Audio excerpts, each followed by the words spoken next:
और अब बात करते हैं मध्य प्रदेश और राजस्थान के चुनावों की, जहां बीजेपी और कांग्रेस के बीच कांटे की टक्कर है। दोनों पार्टियां देखिए चुनावी मैदान में हैं और यहां पर जिस तरीके से ताल ठोक रही हैं, इन सब के बीच इंडिया डेली लाइव के जो तमाम रिपोर्टर हैं वो भी ग्राउंड जीरो पर है। उनका रुख करते हैं मध्य प्रदेश की राजधानी भोपाल से जितेंद्र हमारे साथ जुड़े हैं, वैभव परमार एमपी से ही जुड़े हैं, रीवा से, राजस्थान के पाली से ऋषभ, तो वहीं जयपुर से मनोहर विश्नोई जुड़े हैं। सबसे पहले जितेंद्र आपके पास हम आना चाहेंगे, मध्य प्रदेश के चुनावी माहौल को आप यहां पर टटोल रही हैं, लोगों के बीच में मौजूद है। अब से कुछ ही आज खबर यह भी सामने आती है कि इलेक्शन कमीशन की भी बैठक है जिसमें अब मध्य प्रदेश में चुनावी तारीखों का ऐलान हो सकता है, लेकिन उससे पहले अभी आप चुनावी माहौल क्या देख रही हैं, लोगों के बीच क्या प्रतिक्रिया है चुनावों को लेकर? देखिए, अगर मध्य प्रदेश की बात करें तो जाहिर सी बात है कि मध्य प्रदेश में विधानसभा के चुनाव होना है और उसको लेकर जो तैयारियां हैं वो लगभग पूरी हो चुकी है और किसी भी समय मध्य प्रदेश में आचार संहिता लग सकती है। चुनाव कमीशन की जो बैठक, इलेक्शन कमीशन की जो बैठक है वो भी हो रही है और इस बैठक के साथ ही मध्य प्रदेश में ऐसी सुगबुगाहट है कि आने वाले 2 से 3 दिनों के अंदर मध्य प्रदेश में चुनावी आचार संहिता लग जाएगी। इस बीच मध्य प्रदेश की जनता का रुख क्या है, क्या कहती है मध्य प्रदेश की जनता, सीधे बात करेंगे। मध्य प्रदेश के चुनाव को किस तरह से देख रहे हैं आप इस बार? मध्य प्रदेश में चुनाव अब की बार आकर्षक होने वाला है और कांटे की टक्कर है भारतीय जनता पार्टी और कांग्रेस के बीच। आपको क्या लगता है एक जो आम मतदाता है उसका रुख क्या है, क्योंकि लगातार दोनों तरफ से घोषणाएं की जा रही हैं, चाहे बीजेपी हो चाहे कांग्रेस हो? मतदाता अभी मौन है, उसका रुख कोई अभी नहीं बता सकता। देखिए, मतदाता मौन है, क्या लग रहा है आपको चुनाव कैसा देख रही हैं आप इस बार का, बीजेपी या कांग्रेस, या क्यों वोट डालेगी तो किसको डालेगी? ये समय पे भी हमारे साथ में भैया खड़े हैं, तो ज्यादा तो जो हमारी मदद करेंगे उन्हीं को साथ रहेंगे। जो मदद करेगा इस बार उसको वोट डालेंगे। शिवराज जी तो कह रहे हैं कि हम लाडली बहनों को पैसे दे रहे हैं। मिला ही नहीं, उसका लाभ हमें मिला ही नहीं है, ना बच्चों को मिला है ना हमें मिला है, तो हम शिवराज सिंह मामा के साथ कैसे जाएंगे? जो हमारे साथ हमारे गरीब को जो मदद करेंगे हम उसके साथ खड़े रहेंगे। अच्छा, आपको मिला है क्या, लाभ मिला है आपको? नहीं, पैसा नहीं मिला है हमको। ठीक है जितेंद्र, आपके पास लौटेंगे, यहाँ से सीधा रुख करते हैं राजस्थान के पाली का, जहाँ पर ऋषभ मौजूद है। ऋषभ, क्योंकि आप वहाँ पर मौजूद है और ये जान रहे हैं कि लोगों के मन में क्या चल रहा है, किन मुद्दों पर वोट करने वाली है पाली की जनता?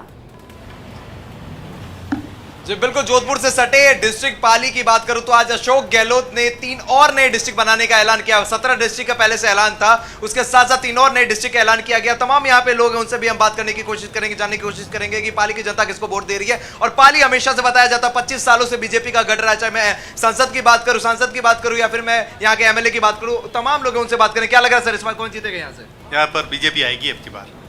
आपको क्या लग रहा है सर, यहाँ पे क्या सिचुएशन है? इस बार कांग्रेस का माहौल यहाँ पाली से लग रहा है, क्योंकि लगातार 25 साल से ज्ञान सिंह जी पारक जो विधायक है, उसके बाद में निगम का जो माहौल इन्हीं का बोर्ड था और उन्हीं के खिलाफ जैसे विधायक जो गए थे उसको लेकर कहीं ना कहीं माहौल जो रेगुलर अभी देखने को। पाली की जनता का क्या कहना है इस बार? अशोक जी गहलोत वापस आ रहे हैं और जिस प्रकार से ये और नए जिलों की सौगात मिली है, ये एक बहुत राजस्थान के लिए गर्व की बात है कि कितना राजस्थान की चिंता करते हैं हमारे। क्या कहना चाहेंगे सर आप?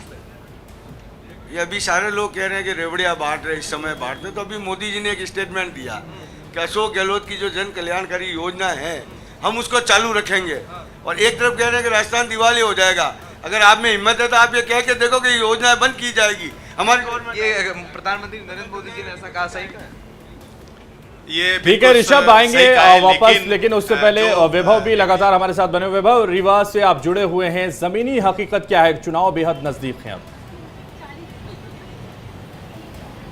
बिल्कुल हैदर, देखिए 1.25 महीने के करीब वक्त बचा है जब मध्य प्रदेश में चुनाव होना है। उससे पहले भाजपा अपनी तरफ से दावे कर रही है महिलाओं की सुरक्षा को लेकर, ये तमाम जो योजना है, ऐसे में लोगों से जानते हैं कि आखिर जनता कितना खुश है। मैडम, मध्य प्रदेश में चुनाव में बहुत कम समय रह गया है, कितना खुश आप लग रही हैं? हम लोग बहुत खुश है भैया। वो क्या हमारे यहाँ बीजेपी सरकार बहुत काम की है। अच्छा। जैसे लाडली योजना, पीएम आवास, उज्ज्वला योजना, और इतनी रोडें इतनी गंदी थी, इतनी रोडें अच्छी बनवाई हैं। अच्छा। हम लोग कितना पीछे थे, 10वें 11वें नंबर में थे। अच्छा। तो हम लोग 5वें नंबर में पहुंच गए हैं। लाडली बहना का पैसा मिल रहा है? जी जी, मिल रहा है हम लोगों को लाडली बहना का पैसा। अच्छा, आपका नाम बताइए। मेरा नाम सुमन मिश्रा है। जी, यहाँ पे लाडली बहना योजना जो तमाम महिलाओं के लिए विकास कार्य हैं, उसका फायदा मिल रहा है? जी बिल्कुल मिल रहा है। अच्छा। शिवराज सिंह चौहान द्वारा प्रधानमंत्री योजना का हमको आवास योजना का भी हम फॉर्म भर चुके हैं और सभी प्रकार के लाभ मिल रहे हैं। बस हम चाहते हैं कि उनकी सरकार बनी रहे, आगे जो होगा फिर। बिल्कुल वैभव, आपके पास लौटते हैं। जयपुर से हमारे सहयोगी मनोहर भी जुड़े हुए हैं। अब मनोहर, वहां पर किस तरीके से सियासी हलचल आप देख पा रहे हैं, क्योंकि अब चुनाव की तारीखों का ऐलान किसी भी वक्त हो सकता है, ऐसे में क्या कहा जा रहा है, मुकाबला दिलचस्प होगा? बिल्कुल, देखिए चुनाव की घोषणा का इंतजार सब लोगों को हो रहा है कि कब चुनाव आयोग चुनाव की घोषणा करेगा, और दूसरी तरफ तमाम जो उनके जो नेताओं के समर्थक हैं उनको इंतजार है अपने अपने नेताओं के टिकट्स का। तो दोनों पार्टियों में और दूसरे और अन्य जो पार्टी हैं उन सब के लोगों में एक इंतजार ये हो रहा है कि चुनाव आयोग एक तरफ घोषणा करे, दूसरी तरफ पार्टियाँ जो अपना कैंडिडेट घोषित करे। लेकिन आज मुख्यमंत्री अशोक गहलोत ने घोषणाओं का पिटारा खोलते हुए आज फिर 3 जिलों की घोषणा कर दी है। इस तमाम परिप्रेक्ष्य में अब देखते हैं लोगों में क्या प्रतिक्रिया है। आप क्या मानते हैं कि जिस तरीके से जो अशोक गहलोत ने घोषणा कर दी जिलों की, और चुनाव आयोग जिस तरीके से चुनाव की घोषणा भी करने वाले हैं, एक तरफ कैंडिडेट की मांग की जा रही है, तो अब क्या लग रहा है, क्या माहौल है प्रदेश का? देखो जी, बात यह है, अशोक गहलोत घोषणाओं का पिटारा है, शुरू से करता आ रहा है। चुनाव हुए जब भी इनके घोषणा पत्र में है कि हम 2 लाख रुपए काश्तकार के माफ़ करेंगे, आज तक एक भी काश्तकार का पैसा माफ़ नहीं हुआ, और हुआ तो आप पूछ लो। तो इसलिए ये थोटी घोषणा है, ये करते रहेंगे, इनकी आदत है, शुरू से कांग्रेस का पैटर्न रहा है, तो ये करते रहेंगे, इनका ये काम है। आप कह रहे हैं थोती घोषणा है, तो क्या इन घोषणाओं का असर जनता के जनमानस के उस पर पड़ेगा और जो चुनावी रिजल्ट है उस पर प्रभावित होगा?